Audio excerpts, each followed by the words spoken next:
Saudara-saudara yang terkasih, seruan Hosana adalah seruan untuk minta tolong yang digunakan dalam doa-doa orang Yahudi. Orang-orang Yahudi yang membutuhkan pertolongan Allah akan berseru, Hosana, yang artinya kami mohon selamatkanlah kami. Ketika Yesus sedang memasuki kota Yerusalem, orang-orang Yahudi berteriak-teriak secara histeris dengan mengucapkan Hosana kepada Yesus. Dan seruan itu juga merupakan seruan minta tolong kepada Yesus agar orang Yahudi diselamatkan dari kekejaman bangsa Romawi yang menguasai bangsa Israel pada waktu itu sebelum Yesus dilahirkan. Saudara-saudara yang terkasih, setelah kita melihat bahwa seruan Hosana merupakan seruan permohonan kepada Allah, maka seruan Hosana adalah sebuah seruan religius, sebuah permohonan bersama untuk memohon campur tangan Tuhan atas kemalangan manusia. Namun Hosana yang diserukan oleh orang-orang Yahudi dalam penyambutan Yesus ke Yerusalem berubah maknanya menjadi seruan politis, yakni sebuah seruan yang memohonkan kepada Yesus agar menjadi pemimpin mereka untuk membebaskan mereka dari kekuasaan bangsa Romawi. Mengapa orang-orang Yahudi meminta Yesus untuk menjadi pemimpin mereka agar melawan bangsa Romawi?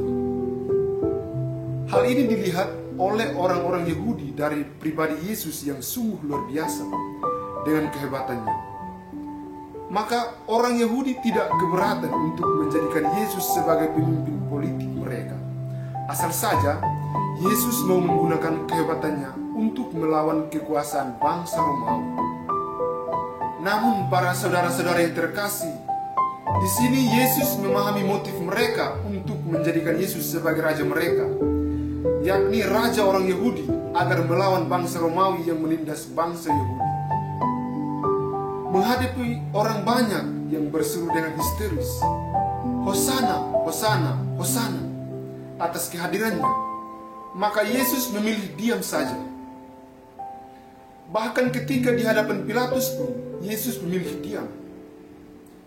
Yesus hanya menegaskan bahwa ia adalah raja, namun raja yang bukan kerajaannya dari dunia ini, melainkan kerajaannya yang ada di surga. Lalu Yesus berdiam lagi. Para saudara-saudara yang terkasih, orang-orang Yahudi yang membenci Yesus merasa menang ketika memaksa Pilatus menyerahkan Yesus untuk disalibkan. Dan mereka menerima Barnabas yang adalah orang perampok dan pembunuh sebagai hadiah bagi mereka. Yesus tidak merontak, dan ia tetap menerima keputusan mereka yang salah itu. Orang-orang Yahudi menyeret Yesus ke tempat pembantaian, mengolok-oloknya, memberinya mahkota duri, serta meludah Yesus yang tetap diam, sehingga terpenuhilah yang dinubuatkan oleh Nabi Yesaya dalam bacaan pertama yang mengatakan, Aku memberi punggungku kepada orang-orang yang memukul aku, dan pipiku kepada orang-orang yang mencabut janggutku. Aku tidak menyembunyikan mukaku ketika aku dinodai dan diludahi. Dengan semua proses penghinaan ini sampai pada penggantungan Yesus di salib, maka terpenuhilah yang dikatakan oleh Rasul Paulus dalam bacaan kedua sebagai pengosongan diri yang total. Para saudara yang terkasih dalam Tuhan kita Yesus Kristus, seruan Hosana yang diserukan oleh orang-orang Yahudi ketika Yesus masuk ke Yerusalem, keesokan harinya kembali berubah dengan teriakan, salibkanlah dia. Hal ini dilakukan oleh orang-orang Yahudi karena sikap Yesus yang cuek, yang tidak sibuk dengan mereka untuk menjadi pemimpin orang-orang Yahudi melawan bangsa Romawi yang menindas mereka. Cuek akan kerajaan duniawi yang selalu dicari dan dikejar oleh manusia yang normal. Hal ini normal bagi manusia, normal bagi orang-orang Yahudi. Namun bagi Yesus, hal itu bukanlah sesuatu yang dicari-cari oleh Yesus terkait dengan kedatangannya di dunia ini. Karena kedatangannya adalah untuk membawa manusia kembali kepada jalan yang benar dan menyelamatkan manusia yang berdosa.